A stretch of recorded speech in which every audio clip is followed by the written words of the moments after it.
So, Doug, you're playing two big characters in this film. Yeah. The biggest one is obviously the Fawn, which is the title character. So, I'm curious about the suit you were wearing, and was that the most elaborate piece of... Yeah, well, let's see. Elaborate. There's different kinds of elaborate, I think, but yes, it was a very elaborate suit. It took 5 hours to get into the Pan look from head to toe because it was a glued-on latex foam makeup along with mechanics that were tucked in the top of my head that made noises like with servos that operated the eyebrows, squinting of the eyes, because those were not my own eyes. They were too wide set to be human. And the ears flapped, so that was all done mechanically with puppeteers, pulling strings and moving joysticks. I love moving joysticks. And then with, glued on down to here with a suit then that came up to meet the rest of it in various parts. And the legs, if you saw the legs, the leg contraption is like so weird on the Pan. And like you wonder, like, how did he get into that? Yeah. But yeah, there's a little trick to that. They made part of my real leg disappear.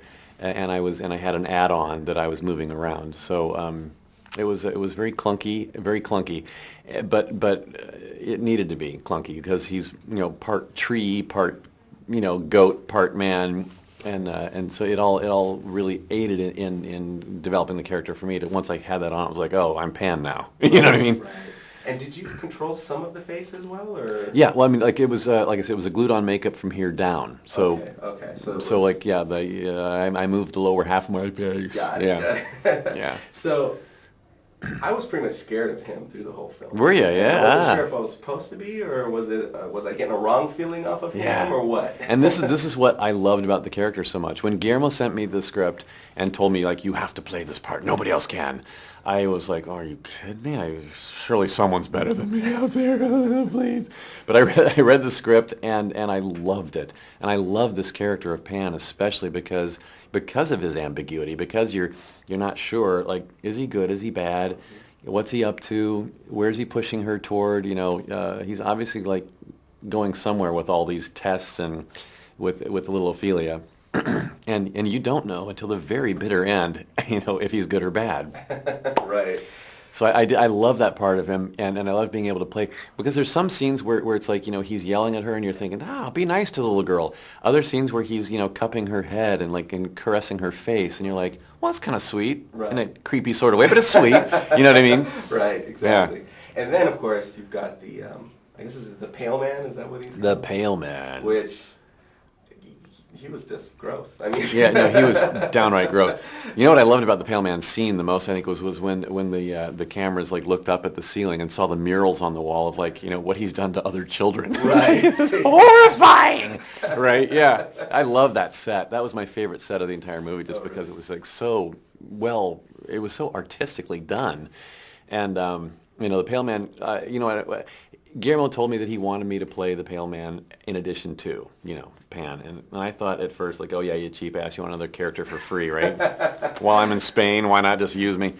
But when I saw the film and saw it all put together, I realized that the Pale Man was a part of one of Ophelia's tests that she had to get through in order to, pass her way along. And Pan set her to this test, so could the Pale Man be a creation of Pan's? And so did it make sense for the same actor to play both parts? Probably. I thought it was kind of it made sense to me. And even though they moved very differently, and if you didn't know me, you might not know that it was the same guy in those two makeups, which is fine. That's cool. But now you've worked obviously with Guillermo on a ton of films, and so you guys have a relationship. But I'm curious about, what was it like shooting in Spain, and the rest of the cast and crew, I'm assuming, spoke Spanish, and how that worked? There's a lot of Spanish being spoken on set because we were in Spain, Madrid. And I think they speak Spanish there. And they speak Spanish there, oddly enough. Yeah.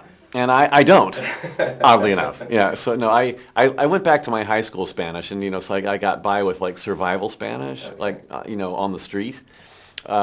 But on set, the script supervisor was bilingual and Guillermo's bilingual. Little Ivana Becerro, whom I adore, by the way, I adore that girl, is also very bilingual. Her English is better than mine. Wow. Much better. Yeah, she's beautiful and so intelligent. And all the makeup artists were bilingual as well. So everybody that I spent time with spoke English around me out of courtesy, which they didn't have to. I would have, in fact, I would have learned more Spanish had they not done that for me. But so yeah, it's manageable. very manageable. What about living in Madrid? Madrid? I lived in Madrid for most of the time. Yeah, I was there for like 2 months ish. Wow. And had a great time. I love the city with its art and history, and the people are just party all night people.